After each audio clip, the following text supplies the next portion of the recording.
Hello friends, कैसे हो आप लोग। आई होप सब लोग खुश होंगे। आप सबका स्वागत है आपके अपने यूट्यूब चैनल पुष्पासा ऑफिशियल पे।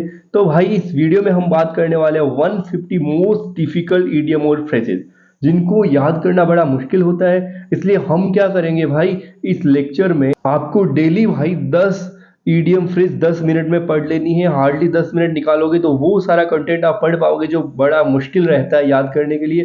देखते ही देखते 15 दिन में आपको रिजल्ट देखने को मिलेगा। ठीक है भाई, जो कॉमन ईडियम फ्रेजेज है वो सबको याद रहती है, बात यहीं पे आके रुक जाती है जो थोड़ी सी हटके होती है। हम अपने लेक्चर्स में उन्हीं को डिस्कस करेंगे। बिना टाइम वेस्ट किए हम चाहते हैं पहली हमारी जो ईडियम है, तो पहली ईडियम की तरफ हम चल रहे हैं। Stand office.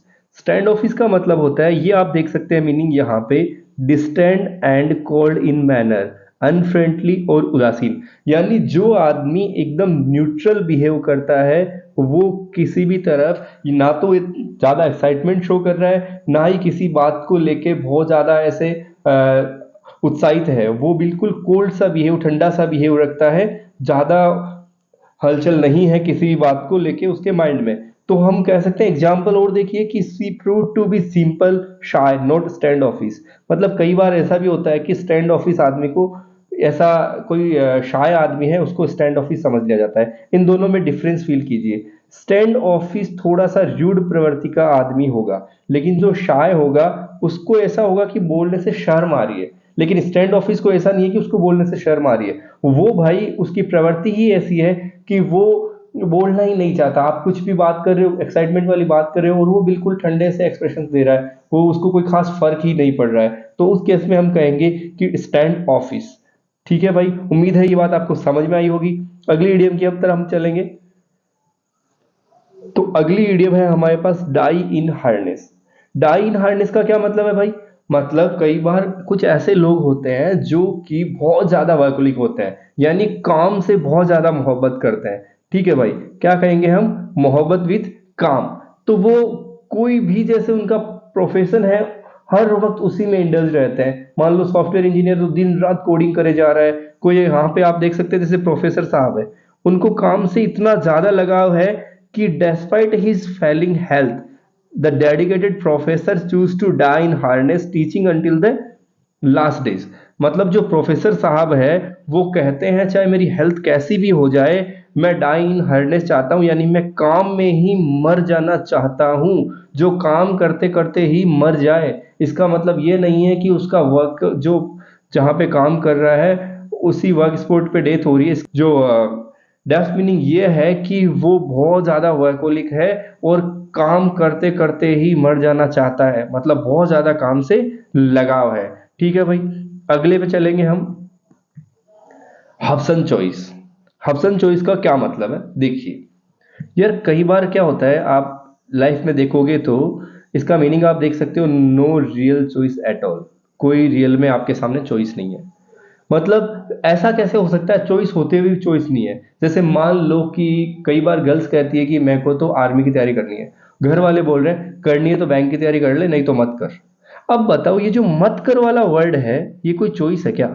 मत कर कहाँ पे चॉइस हुई? चॉइस ओनली ये है बैंक, तो उसके सामने एकमात्र बैंक चॉइस है। हालांकि वो बैंक की तैयारी अपनी चॉइस से कर रही है, पर उसके सामने उसके अलावा कोई भी चॉइस नहीं है। समझ रहे हो भाई? ऐसे ही मान लो कि आप चाह रहे हो कि मेरे को घूमने, कई बार आप फ्रेंड्स के साथ प्लान बना चाह रहे हो कि मेरे को वहां पे घूमने जाना है, घर वाले बोल देते हैं जाना है तो वहां पे चल जा, एक जगह है वरना मत जा। मत जा वाला का मतलब है कि द, इसका मतलब हो गया, हम कहेंगे या तो कह दो कि तुम्हें ये एक चीज लेनी है तो ले लो, वरना मत लो। यानी सेकंड ऑप्शन नहीं होता है, एक ही चॉइस आपके होती है, उसको हम कहेंगे हब्सन चॉइस। तो एग्जाम्पल हम देखेंगे यहाँ पे। एग्जाम्पल हम देखते हैं, ये देखिए, if you want to wear a red dress to the dance party, it's Hobson choice. क्योंकि हब्सन चॉइस क्यों है भाई? अगर तुम पार्टी में रेड ड्रेस पहनना चाहते हो, रेड ड्रेस तुम पहनना चाहते हो, तो ये एक हब्सन चॉइस हो गई। क्यों? क्योंकि there is only one left. Red colour की एक ही ड्रेस हमारे पास बची है। अब चाहे उसकी डिजाइन पसंद आए, चाहे तो उसकी डिजाइन पसंद तुमको नहीं आए, दोनों ही केस में तुम्हारे पास एक ही चॉइस है, लेनी है तो लो या मत लो। जहां पे सेकंड ऑप्शन के नाम पे सिर्फ मत हो, वो हम कहेंगे ऑप्शन चॉइस होगी। So you should have come earlier, बोले तो पहले आते तो तुम्हें मिल जाता। ठीक है भाई, आगे चलते हैं। उम्मीद है ये सारी बातें आपको समझ में आ रही होगी। ये देखिए, अगली इडियम हमारे सामने है ब्लो ओवर। ब्लो ओवर का क्या मतलब है? ये यहां पे देखिए, the storm will blow over. The storm will blow over by afternoon, मतलब दोपहर होते होते जो ये स्टॉर्म है, तूफान है, वो शांत हो ही जाएगा। तो इसका मतलब हो गया कोई चीज जो पास ऑफ यानी वक्त के साथ गुजर जाएगी। कोई चीज, कोई परेशानी अगर है तो वक्त के साथ गुजर जाएगी। कोई फिजिकल प्रॉब्लम है जैसे तूफान हो गया, बाढ़ हो गया, तो वो शांत हो जाएगी दोपहर तक, शाम तक, या 2 दिन 4 दिन में। तो इसका ओवरऑल मतलब हो गया कि जो भी फिलहाल सिचुएशन है वो कंट्रोल में हो जाएगी, ये वक्त भी गुजर जाएगा या ये स्थिति भी शांत हो जाएगी। ठीक है भाई, तो ये मीनिंग हो गया ब्लो ओवर। अगली इडियम की तरफ हम चल रहे हैं। समझ में तो आ रहा है ना भाई? ठीक है, अगर समझ में सच में आ रहा है तो थोड़ा सा वीडियो को लाइक कर दो ताकि ये ज्यादा लोगों के पास पहुंच सके। ठीक है भाई, और अगर कोई भी मीनिंग आपको किसी का अच्छे से एक्सप्लेनेशन नहीं मिल पा रहा है कोई इडियम का, तो आप कमेंट करके भी पूछ सकते हैं। ठीक है भाई, और अगर आपको अच्छा लग रहा है तो आप कमेंट करके दूसरे फ्रेंड्स को भी सजेशन दे सकते हैं कि आपको पढ़ना चाहिए या नहीं पढ़ना चाहिए। अगले पे चलते हैं, हम कहेंगे on the level. On the level का क्या मतलब है? ऑन द लेवल का मतलब है, यानी आपने यूं समझ लो कि एक बार सेट कर दिया है खुद आपने ये सोच लिया कि मैं इस लेवल पे जीऊंगा, उससे साथ कोई कॉम्प्रोमाइज आप नहीं कर रहे हो। आपने पहले ही सोच लिया कि मैं ऑनेस्टी और सिंसियरिटी के साथ जीऊंगा।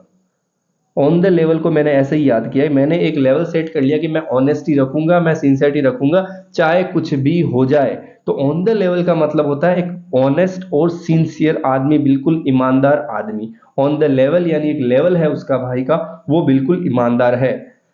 एग्जाम्पल देखिए, I have tried to be on the level with you. मैंने तुम्हारे साथ हमेशा ईमानदारी से कोशिश करी है, यानी वो हमेशा उसके साथ ईमानदार रहा है। ठीक है भाई, तो ऑन द लेवल का मतलब होता है ऑनेस्ट एंड सिंसियर। ठीक है दोस्त, समझ में आ रही है बात? तो बताइए अगली idiom, to play to the gallery. भाई ये बहुत इंटरेस्टिंग है। To play to the gallery, आप मीनिंग देख भी सकते हैं, लोकप्रियता प्राप्त करने के लिए, अटेंशन पाने के लिए, बहुत ज्यादा आडंबर वाला बिहेव रखना। ठीक है भाई, यार आपको ये बच्चे के रोने की आवाज आ रही होगी, पास वाले घर में एक बच्चा रो रहा है। पास वाले पड़ोसी को तो जाके भी नहीं कह सकते ना कि अपने बच्चे मत रुलाओ, ना ये कह सकते हैं कि पैदा करना बंद करो। ठीक है भाई, तो थोड़ा सा आप खैर चलते हैं। To play to the gallery मतलब मैं इसको ऐसे याद करता हूं, आप मीनिंग तो देख के समझ ही गए होंगे। यार कोई जैसे ऐसा हिपोक्रेट टाइप का आदमी है, वो आपको क्या करता है, बार बार आपको अपना फोन लाके उसमें गैलरी में ये दिखाता है कि देख मेरे को उससे अवार्ड मिला हुआ है, देख मैं उससे मिला हुआ हूँ। मान लो वो किसी छोटे मोटे मिनिस्टर या कहीं पे कोई लोकल लीडर है उससे मिल लिया, या किसी बड़े आदमी से मिल लिया, एक बार फोटो है उसके पास, तो वो बार बार गैलरी में आपको ये सब दिखा रहा है, देख मैं इतना बड़ा हूं, मेरे इतने सारे कॉन्टैक्ट्स है, मैं यहां तक मेरी पहुंच है, वो सब दिखा रहा है। तो आप याद कर सकते हो कि वो गैलरी दिखा दिखा के अटेंशन पाना चाह रहा है आपकी। बच्चे ज्यादा ही नहीं चिल्ला रहे आज तो, मैंने सोचा अभी ये बेस्ट टाइम होगा करने का रिकॉर्ड वीडियो, तो बट खैर क्या कर सकते हैं। तो गैलरी दिखा दिखा के आपके सामने अटेंशन पाना चाहता है। तो आप देख पा सकते हैं कि लोकप्रियता प्राप्त करने के लिए आडंबरपूर्ण व्यवहार करना, to behave in exaggerate way to attract people's attention. यहाँ पे एग्जाम्पल देख सकते हैं, तरण आदर्श रोड, तरण आदर्श ने लिखा, Aftab plays to the gallery and gives a good account of himself. यानी ये देखो इतना सा लिखा हुआ है ना, to play to the gallery, Aftab plays to the gallery, इसका मतलब हो गया आफ्ताब अटेंशन पाने के लिए आडंबर यानी हिपोक्रेट टाइप का बिहेव करता है, और वो हर जगह पे खुद को ही give a good account of himself, खुद की ही तारीफें करता रहता है। अगले पे चलते हैं, done for. Done for, if someone is done for he is बर्बाद।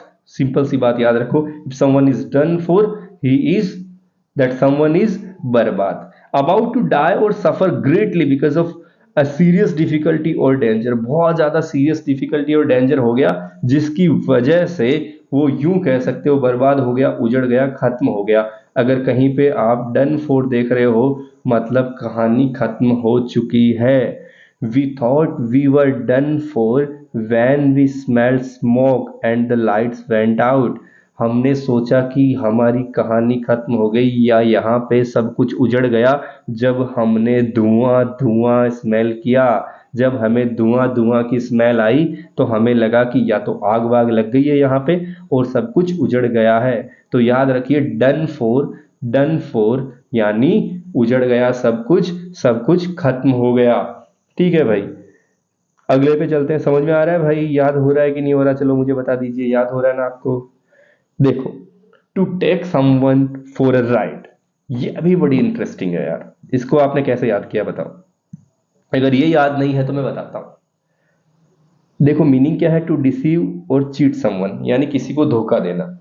यानी कहानी स्टार्ट होती है, कोई आपके पास आया, आपको लुभाने के लिए आपको अपनी गाड़ी में बिठाया, गाड़ी में बिठाता है और बोलता है चल थोड़ा सा घूम के आते हैं। वो घूमने से कहानी स्टार्ट होती है। आपको ऐसा लगने लगता है कि वाह यार, ये मेरी कितनी केयर कर रहा है, ये अपनी गाड़ी लेके मेरे पास आया, गाड़ी में आगे वाली सीट पे मेरे को बिठा रहा है और मेरे को घुमा रहा है। भाई वो धोखा देने की शुरुआत वहीं से हो चुकी है। To take someone for a ride मतलब किसी को धोखा देना, चीट करना। तो यहाँ पे आप समझिए, यहाँ से ये सेंटेंस स्टार्ट है, ये छोड़ दीजिए। I paid for the package but it was never delivered. आपने अमेजोन या फ्लिपकार्ट पे कुछ ऑर्डर किया बट आपके पास वो डिलीवर नहीं हुआ। After 2 weeks I realize that I had been taken for a ride. मुझे 2 वीक बाद रियलाइज हुआ कि मैं तो चीट किया जा चुका हूँ, मुझे धोखा मिल गया है। आप भी बताओ, आपको भी कभी धोखे मिले क्या? आपने भी कभी धोखे खाए क्या भाई बताओ। मैंने जिंदगी में सच बता रहा हूँ बहुत धोखे खाए हैं। मतलब हमारे यहाँ पे तो हर कोई धोखे खिलाता है भाई, मेरे घर वालों ने मुझे धोखे खिलाए हैं, क्योंकि बिना धोए हम लोग नहीं खा पाते, चाहे फ्रूट्स हो चाहे सब्जियां हो। खैर जोक्स अपार्ट, अगले पे चलते हैं।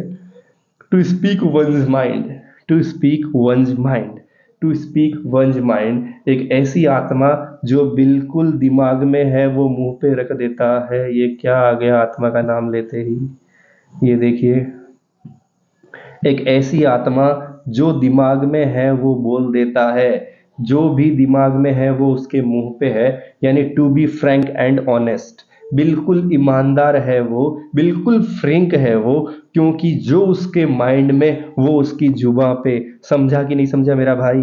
She is straight forward and believes in speaking her mind. वो बहुत ही ज्यादा स्ट्रेट फॉरवर्ड है और बिलीव करती है कि जो उसके दिमाग में वो उसकी जुबां पे, बिल्कुल फ्रैंक एंड ऑनेस्ट। कोई तकलीफ नहीं हुई इसमें तो सर, क्या बताया है आपने, वाह वाह। Go down the drain, go down the drain, go down the drain का मतलब, यहाँ इसका मतलब आपको पता है भाई, नाला आप कह सकते हैं।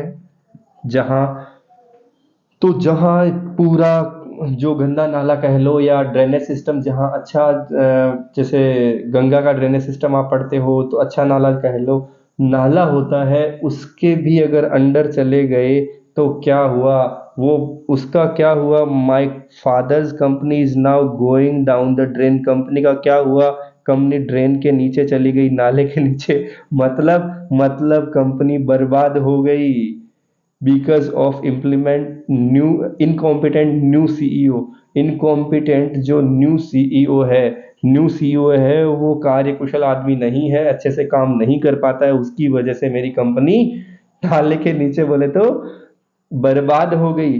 टू फेल, टू बी स्क्वेंडर्ड, ये भी अच्छा वर्ड है, स्क्वेंडर। स्क्वेंडर का मतलब है बहुत ज्यादा खर्च करना, स्क्वेंडर का मतलब है बहुत ज्यादा खर्च करना, और यानी एक तरह से वेस्ट ही कर देना। और वेस्टफुली डिस्कार्डेड, यानी गो डाउन द ड्रेन का मतलब बर्बाद हो गया, फेल हो गया, खत्म हो गया। ठीक है भाई, अगले पे चलते हैं अपन।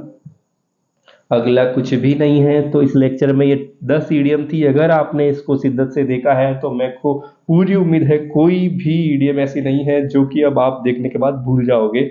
ठीक है भाई, फिर भी 3 लेक्चर देख लेने के बाद आपको फिर से सबको रिवाइज करना है। ये था सेकंड लेक्चर।